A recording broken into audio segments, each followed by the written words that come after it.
in full? Because I will. Introduction. Zenith Hunter is a very odd game. I'd say it's foolish to deny it's not very high value or polished, but it doesn't need to be in order to be fun or interesting. And regardless, it's free. I've now beaten this entire game, getting all secrets and collectibles on the New Game Plus game mode, where you are permanently locked at 1 HP. I may be the only person to ever do this beside the author, so I hold some authority here. Nothing about Buffalo yet, Grandma. By the way, yeah, this guy's autistic as fuck. Excuse me to say. I feel like, as a fellow autist, I can get it. You do a stream highlight? Because I'm sending this to Melon. I can swing that. I can swing that very easily. Why should I, the reader, play this game?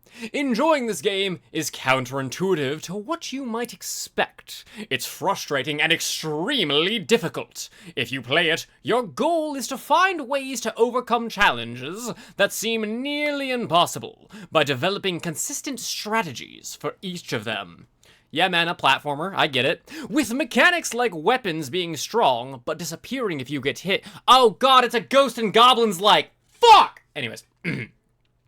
Like weapons being strong, but disappearing if you get hit, and enemies only spawning / moving / attacking while on screen, doing so is both reliable and rewarding. That being said, it is still frustrating and extremely difficult. I hate you, Lemon. And, by proxy, Melon.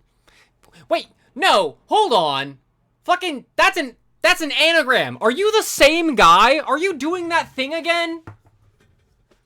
Lemon out here cosplaying as 14 people in a trench coat, but only subscribed as one of them. Anyways.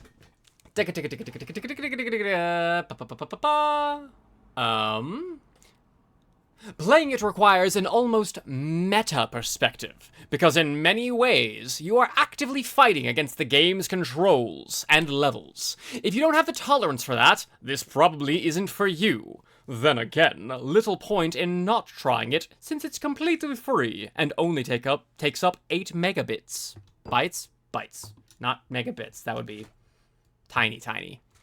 Zenith Hunter is certainly true to the retro gaming experience of being nearly unfair and far more difficult than it has any right to be. But, in the words of its creator, the toughest climbs are often the most rewarding. Shit.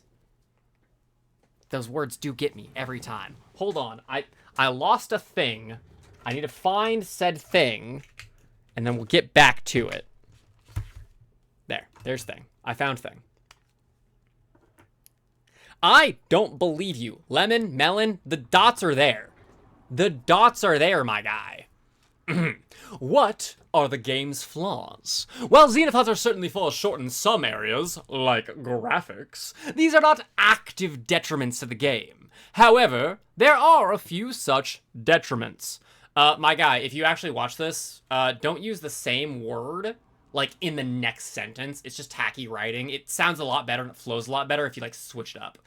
Flaws, you should have used flaws in the first sentence and then detriments in the second because it's more punchy. Anyways, there's no way to go back to a previous stages without resetting your save file. So if you miss a secret, you'll have to go all the way back.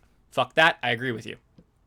Because you'll end up mastering levels by the time you beat them more often than not, and the game is fairly short. This isn't usually a setback of more than 30 minutes, but with New Game Plus mode, if you have to reset, you'll have to do the normal game and New Game Plus to get back to where you were. A lot of the secrets are difficult to find, or obtaining them is only explained after the fact. The mechanic that lets you get the secret treasure in World 1 is taught in World 2, for example. Additionally, 2 of these secrets give an extra health point, without which the late game becomes extremely difficult on your first playthrough. The mechanic to get the first one is explained 2 worlds after you were able to get it, and the mechanic for the second isn't used anywhere else in the entire game. Lovely. As such, it's common that you have to reset.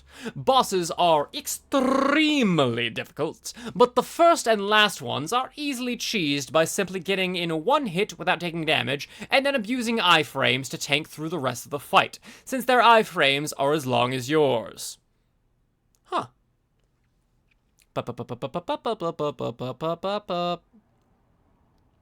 Seeing as the last boss is very difficult and, in my opinion, fun, and is also, you know, the final boss, that strategy is disproportionately rewarding and difficult compared to the intended solution.